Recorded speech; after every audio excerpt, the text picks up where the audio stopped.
Welcome to the Design Mind Frogcast. Each episode, we go behind the scenes to meet the people designing what's next in the world of products, services, and experiences, both here at Frog and far, far outside the pond.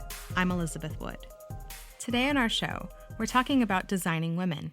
No, not the brilliant 1980s American sitcom about four sassy Southern women and their thriving interior decorating business. We're talking about women in the design industry and why there are still so few of them at the top today. Joining us is Frog alum Doreen Lorenzo. Doreen became president of Frog after successfully leading the company's first digital business back in 1997. These days, she's co-founder of a mobile research insights company called Vidlit, as well as assistant dean of the School of Design and Creative Technologies at the University of Texas in Austin. She also writes a column for Fast Company magazine profiling women designers. Doreen has dedicated much of her work to diversifying who has access to a design career, from changing curriculum to rewriting job descriptions to leading by example. Here's Doreen now. I think creativity without boundaries doesn't get you far. I watch a lot of fine artists that we have in the College of Fine Arts, just an incredible art program, or dance or music program, and they are creating things for themselves, right? It's art, it's an expression of them.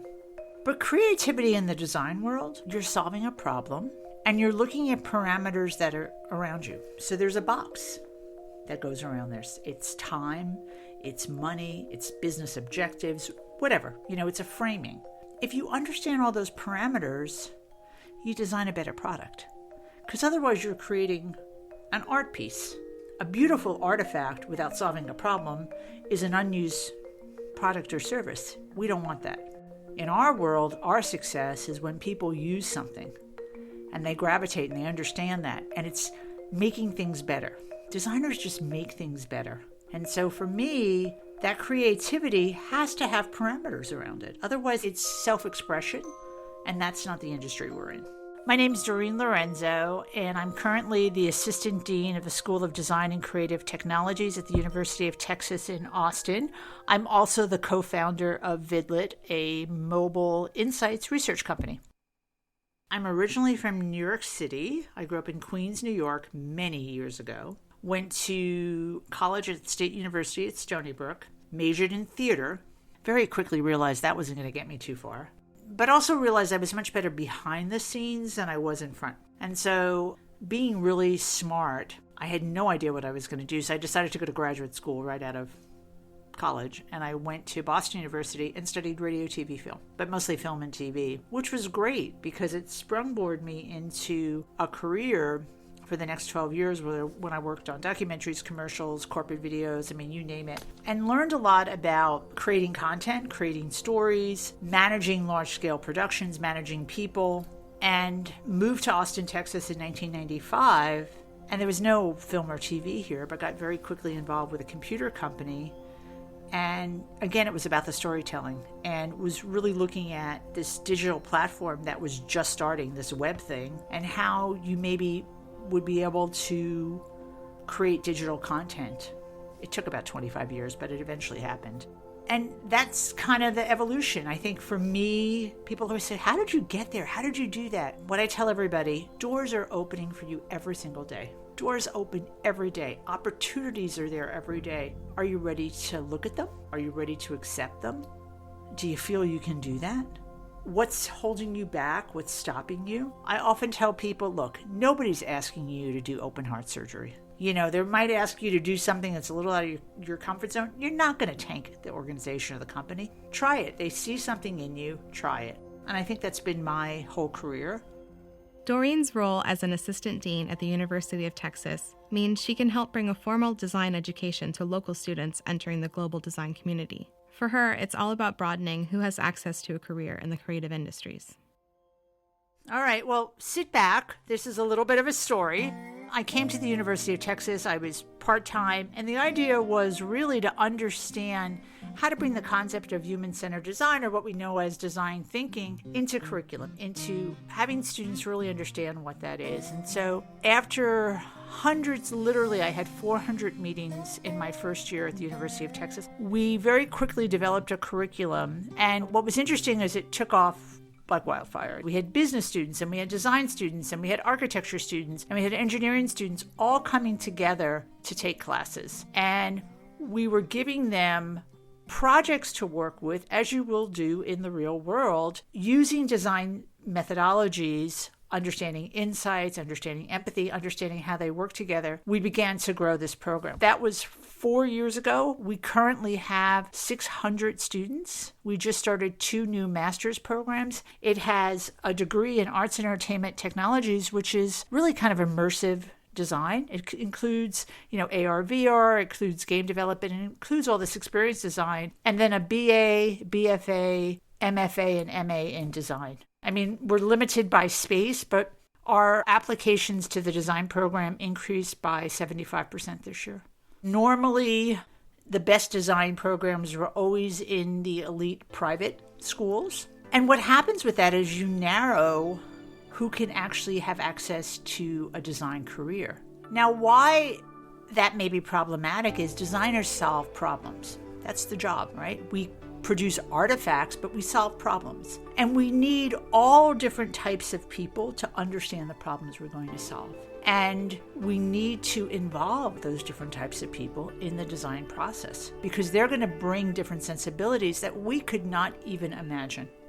Kate Canales, another Frog alum, is the chair of the department and really is doing some incredibly innovative things within the department, which is really bringing design that was always very elite, always done at private schools, but excellence in design to a whole group of students who would have never been able to have afforded doing this. And so part of my goal was we have to diversify design, and a school like this is the place to do it, and we're doing it. It's pretty exciting. And we're doing it. We're doing it through the faculty we hire, the students we bring in. We've totally revamped curriculum. So it's pretty exciting. I think it's important for the design industry.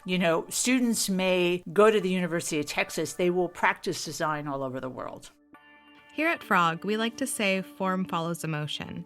It's a saying our founder Hartmut Esslinger coined to reject the old adage that form follows function. But we also use the saying to acknowledge how inextricably linked design and emotions are. Good design surprises. It delights. It makes you feel something. And according to Doreen, emotions are actually powerful skill sets to deploy in business environments when used wisely. Here again is where empathy and a diversity of perspective can help. People come from different experiences, different socioeconomic worlds, different genders, different colors, and different life experiences. And when you're creating a product or service that will perhaps impact many, many different people, it's great to have different points of view. If you have designers that come from different experiences, it could be amazing. I remember sitting in a room, I was at Frog, and we were developing some female, device, apparatus, and it was all men sitting in the room but me. People don't accept that anymore. I mean, I think the world has changed too. I think those that are involved should have a voice and we should understand it, and we should make sure that we are getting an understanding of where people are coming from. Not everybody is like us, right? Not everybody's like me. So I want to understand all of that, and I want you to bring that sensibility into the design process. And so for me, being empathetic kind of came naturally. Now, what I learned over the years now studying it is it's a skill you can learn. It's just that we don't practice it. We don't teach it. We don't practice it. But the more you do it, the better you're at. What I learned in business is that bringing those empathetic skills into a business environment is really powerful. Empathy just is, it's like another arm. It just kind of comes with the territory. Sometimes I wish I wasn't as empathetic because sometimes I really do feel. I could feel people's pain, and sometimes that's really hard. I think I've learned over the years that my emotions are a powerful differentiator that can help people. And that's the main focus of, everything I've done, right?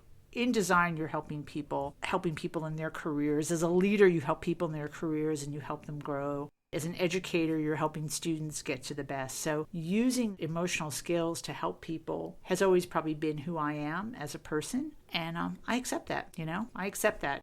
As you age, you begin to just accept who you are, and I accept that in myself. Design is emotional because that's how people buy. That's how people use things. You're drawn to something. You want to use it. You want to be part of it. So it's important to understand that skill because it is translated into a product or service that you do. You have to learn how to take a step back, and you have to learn how to be objective about the empathy too, taking that information as something for good. We're going to take a short break. When we return, Doreen will share what she and her department at the University of Texas in Austin are doing to lead more people into a successful career in design. Hi, I'm Hallie Coe, Executive Design Director in Frog's New York studio.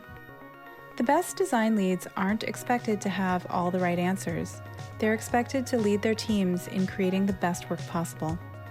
Check out this episode's show notes to find my report, Building a Studio Culture of Critique, a Frog guide to helping design teams work together in order to generate better ideas, better products, and better designers. Now back to Doreen Lorenzo, former Frog president and assistant dean of design and creative technologies at the University of Texas in Austin. Throughout her career, Doreen has seen how far the industry has come regarding diverse representation, but also how much further it still has to go. Here she is now. I've been in the design world a long time, and design has tended to be very white. For the longest time, it was very male, but that's changing. We have a lot of female students. I think the design industry mimics most industries, right? There's still a small percentage of women on boards. There's only 2 women that lead Fortune 50 companies. It's 2021. It's sad. It's a sad situation. The systematic problem is, women are still responsible for most of the child rearing and child care and household issues. Even if you have a 50-50 split household, women are still responsible for that. And we have to begin to look at how do we help women? How do we help them more? Because it's a shame that we're losing women. It's a shame that we're not promoting them in a way that they should get promoted. Doreen's Fast Company magazine column, Designing Women, is all about precisely this, putting a spotlight on the women making their mark in the world of design. I was an anomaly. Apparently I still am, as a woman who led a big design company for so many years to great heights. And what I used to hear was, there's no women in design. You're the only one. And I began to think, unless we start showcasing these women, we're never going to get anywhere. Unless we start talking about it. I was having a conversation with one of the editors from Fastco, and I was talking to her about it. She goes, "Well, write a column." I said, "Really? Never thought about that." "Yeah," she goes, "Write a column. We'll publish it." That was 5 years ago. I have met the most amazing women who literally don't get any airplay.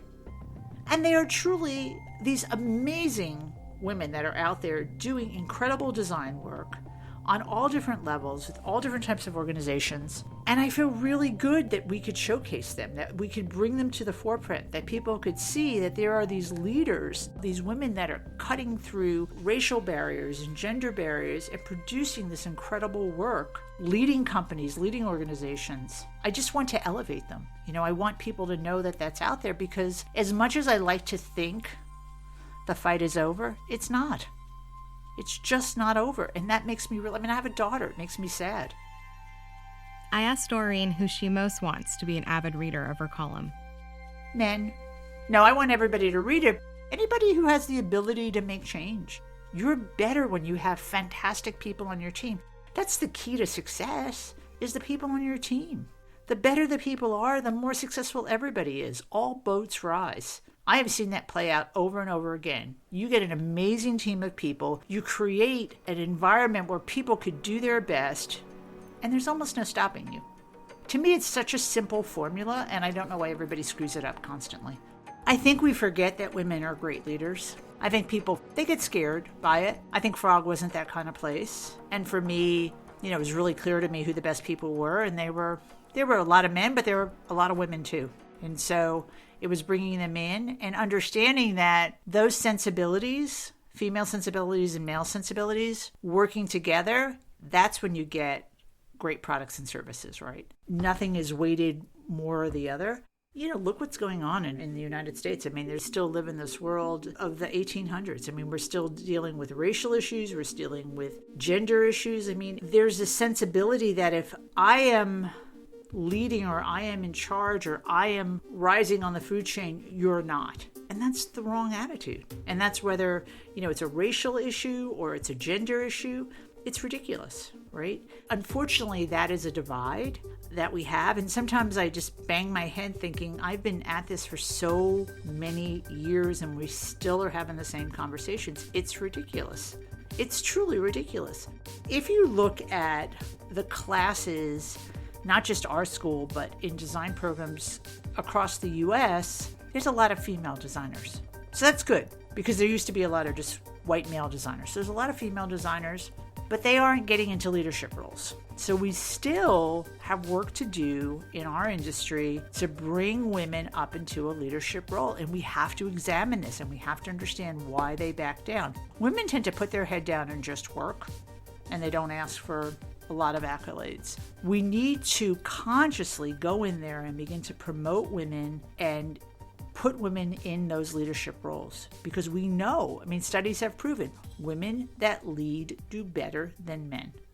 And that's a hard pill for a lot of people to swallow, but it's real, and we need to own it and not be afraid of it.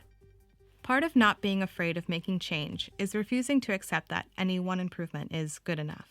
Doreen recommends taking a hard look at where the industry is today and where you want it to be, then doing what you can to make that happen. For those in hiring positions, for instance, one tactic might be reimagining job descriptions. She recommends taking a look at the language to determine who might be being excluded and rewriting the job descriptions to be more welcoming to a wider group of people. There's hope, but we can't accept that any of this is okay. We can't accept that we've done enough.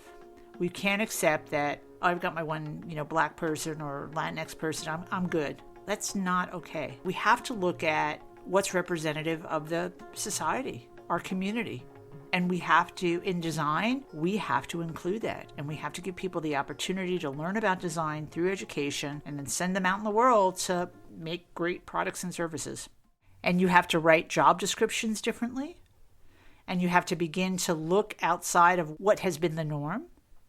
And you have to begin to break some of the rules that you have. Maybe people work, 50% of their time from home because they're working parents. I don't know. It's like you have to begin to look at the problem differently in order to bring in new people. You have to go to different schools to hire students who are going to come in, students of color. Like, you have to do things differently. And you know what? If people don't think it's their problem, then they're just putting their head in the sand. They're just, they're just perpetuating their complacency.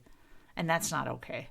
This year we wrote a job description and we put it out there for an open rec, and we got hundreds of applications, and over 50% of those applications were from diversity candidates the first time because it was written differently. And so really you've got to tear down what we know to be true, because it's not true anymore, and you're hurting people and you're keeping a huge part of the population in the dark.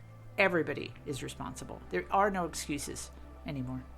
I should just sit in my garden, but somehow this keeps nagging me. And I think if we could get this next generation of students, this diversity of students into the workplace, we're going to have good things that are going to happen. My legacy is I could make that happen. If I could just be that catalyst, right? I'm just a catalyst, providing the vessel, then good things are going to happen for everybody.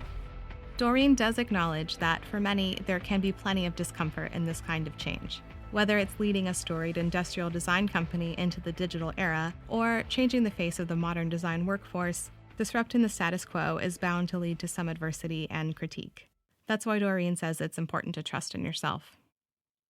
I think if you're a change maker in your life and you're in the design world, you understand that there's patterns, there's insights. You begin to look at things. You begin to see behaviors. Those are your guiding principles. The media will tell you differently. People will tell you differently, because guess what? Change is hard. Who moved my cheese? How many years was that book on the bestseller list? I mean, you'd see it in every airport because people hated change. So the more that we could lead, the better control we had on the outcome that would always have the concept of doing good. You wanted to make change for good, not change for bad. So, yeah, there's always good, when you're making change, there's always going to be criticism. You got to trust that you have done your homework. You have looked at the way things should be. Sometimes it's not going to work, but most of the time it comes out okay. While Doreen remains fully committed to making change in the design industry her legacy, I did ask what she planned to do if her work ever does feel finished. As it turns out, even the most visionary leaders can't resist the boss. If Bruce Springsteen goes back on tour again, because he's 70 or 71 now, I may have to retire and just follow him. When Bruce Springsteen went out on the road a few years ago, I was dragging my husband around. He loves it too, but we're going to this city, that city. And then he said, I think you just want to travel the world and just follow Bruce Springsteen. And I looked at him, I said, that's an option? Oh, okay, that's good. Why not? That's our show. The Design Mind Frogcast was brought to you by Frog, a global design and strategy consultancy. Check today's show notes for transcripts and more from our conversation. We want to sincerely thank Frog alum Doreen Lorenzo, Assistant Dean at the School for Design and Creative Technologies at the University of Texas in Austin. We also want to thank you, dear listener. If you like what you heard, tell your friends. Rate and review to help others find us, and be sure to follow us wherever you listen to podcasts. Find lots more to think about from our Global Frog team at frogdesign.com/designmind. Follow Frog on Twitter at @frogdesign and @frog_design on Instagram. And if you have any thoughts about the show, we'd love to hear from you. Reach out at frog.marketing@frogdesign.com. Thanks for listening. Now go make your mark.